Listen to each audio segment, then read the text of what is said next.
ಹರೇ ಕೃಷ್ಣ ಎಲ್ರಿಗೂ. ನನ್ನ ಹೆಸರು ಪದ್ಮಿನಿ ಅಂತ. ನಾನಿರೋದು ಹುಬ್ಳಿಯಲ್ಲಿ. ನಾನು ಶಿಕ್ಷಕಿಯಾಗಿ ಕೆಲಸ ಮಾಡ್ತಾಯಿದ್ದೀನಿ. ನನ್ನ ಜೀವನ 18 ದಿವಸದ ಕ್ಲಾಸ್ಗಿಂತ ಮುಂಚೆ ಹೇಗಿತ್ತು ಅಂದರೆ, ಬರೀ ಪ್ರಶ್ನೆ ಭಾಳ ಕಾಡ್ತಾಯಿತ್ತು ನನಗೆ. ಅಂದರೆ ಹೆಣ್ಮಕ್ಳಿಗೆ ಯಾಕೆ ಇಷ್ಟೆಲ್ಲ ಕಷ್ಟ, ಆ ಥರ ಎಲ್ಲ ಏನೇನೋ ಪ್ರಶ್ನೆ ಬರ್ತಾಯಿತ್ತು. ಆಮೇಲೆ ಬಂದ್ಬಿಟ್ಟು ದೇವರು ಯಾವಾಗಾದರೂ ಸಿಕ್ಕಿದ್ರೆ ಈ ಪ್ರಶ್ನೆಗೆಲ್ಲ ಉತ್ತರ ಕೇಳಬೇಕು ಅಂತ ನಂದು ಆ ಥರ ಇತ್ತು. ಆಮೇಲೆ ಬಂದ್ಬಿಟ್ಟು ನನಗೆ ಲಿಂಕ್ ಸಿಕ್ತು. ವೆಂಕಟೇಶ್ ಪ್ರಭು ಅವರು ನನಗೆ ಲಿಂಕ್ ಕಳಿಸಿದ್ರು. ಆ ಲಿಂಕಿಂದ ನಾನು ಜಾಯ್ನ್ ಆದೆ. 18 ದಿವಸದ ಕ್ಲಾಸ್ ಅಟೆಂಡ್ ಮಾಡಿದೆ. ಭಾಳ ಕಷ್ಟಪಟ್ಟು ಅಟೆಂಡ್ ಮಾಡಿದ್ವಿ. ಯಾಕಂದ್ರೆ ನಾನು ನಮ್ಮ ಮನೆಯವರಿಬ್ಬರು ಅಟೆಂಡ್ ಮಾಡಿದ್ವಿ.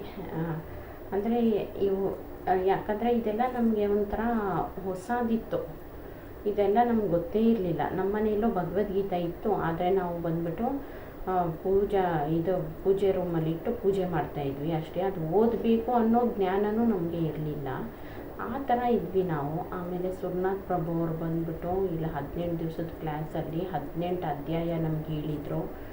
ಯಾವ ಥರ ನಮ್ಮ ಜೀವನವನ್ನು ನಾವು ರೂಪಿಸಬೇಕು ಅಂತೆಲ್ಲ ಹೇಳಿಕೊಟ್ರು.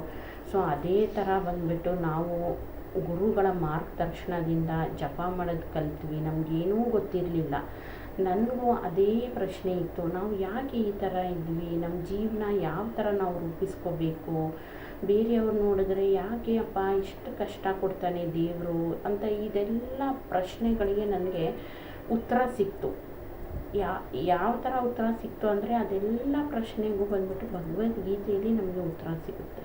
ಇವಾಗಲೂ ಅಷ್ಟೇ, ಏನಾದರೂ ಮನಸ್ಸಿಗೆ ಬೇಜಾರಾದರೆ ನಾನು ಏನು ಮಾಡ್ತೀನಿ ಅಂದರೆ ಭಗವದ್ಗೀತೆ ಓದ್ತೀನಿ ನಾನು. ಅದರಲ್ಲಿ ಎಲ್ಲ ಪ್ರಶ್ನೆಗೂ ನಿಮಗೆ ಉತ್ತರ ಸಿಗ್ಬಿಡುತ್ತೆ. ಆಮೇಲೆ ನಮಗೊಂದು ಭಾಳ ಒಳ್ಳೆ ಗುರು ಸಿಕ್ಕಿದ್ದಾರೆ. ಅದು ಯಾರಂದರೆ ನಮ್ಮ ಸುರ್ನಾಥ್ ಪ್ರಭುಗಳು. ಆಮೇಲೆ ಸುರ್ನಾಥ್ ಪ್ರಭುಗಳಿಗೆ ನೀವೇನು ಪ್ರಶ್ನೆ ಕೇಳಿದ್ರೂ ಅದಕ್ಕೆ ಅವರು ಪರಿಹಾರ ಹೇಳ್ತಾರೆ.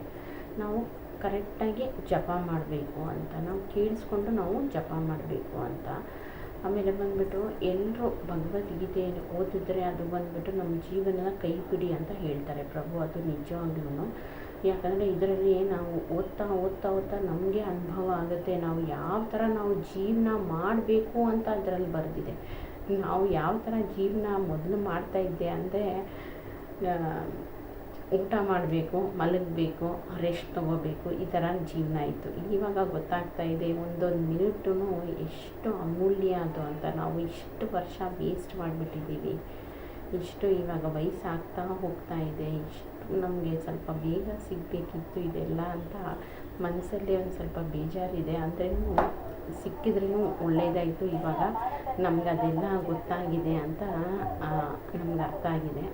ಸೊ ಇದನ್ನು ಇವಾಗ ನಾವು ಅನುಸರಿಸ್ಕೊಂಡು ಹೋಗಬೇಕು. ನಾವು ಯಾವ ಕಾರಣಕ್ಕೂ ಇದನ್ನು ಬಿಡಬಾರ್ದು. ಆಮೇಲೆ ಅನಂತ ಕೋಟಿ ಧನ್ಯವಾದಗಳು ಸುರ್ನಾಥ್ ಪ್ರಭು ಅವ್ರಿಗೆ. ಯಾಕಂದರೆ ಭಾಳಷ್ಟು ಇನ್ನೂ ಜನ ಇದ್ದಾರೆ, ಅವ್ರಿಗೆ ಯಾವ ಥರ ಜೀವನ ಮಾಡಬೇಕು ಅಂತ ಗೊತ್ತಿಲ್ಲ. ನಮ್ಮ ಪ್ರಭು ಬಂದುಬಿಟ್ಟು ಅವರ ಇಡೀ ಜೀವನ ಇದಕ್ಕೆ ಸಮರ್ಪಣೆ ಆಗಿಬಿಟ್ಟಿದ್ದಾರೆ. ಅವರು ಇದೇ ಥರ ಎಲ್ರಿಗೂ ಇದೇ ಥರ ಗುರು ಮಾರ್ಗದರ್ಶನ ಸಿಗಲಿ, ಅವರು ಜೀವನ ಉದ್ಧಾರ ಆಗಲಿ. ಯಾಕಂದರೆ ಗುರು ಒಬ್ಬರೇ ನಮ್ಮ ಜೀವನ ಪಾವನ ಮಾಡ್ಬೋದು. ಸೊ ಎಲ್ಲರ ಜೀವನನೂ ಪಾವನ ಆಗಲಿ ಅಂತ ಹೇಳ್ತೀನಿ. ಹರೇ ಕೃಷ್ಣ. ಧನ್ಯವಾದಗಳು.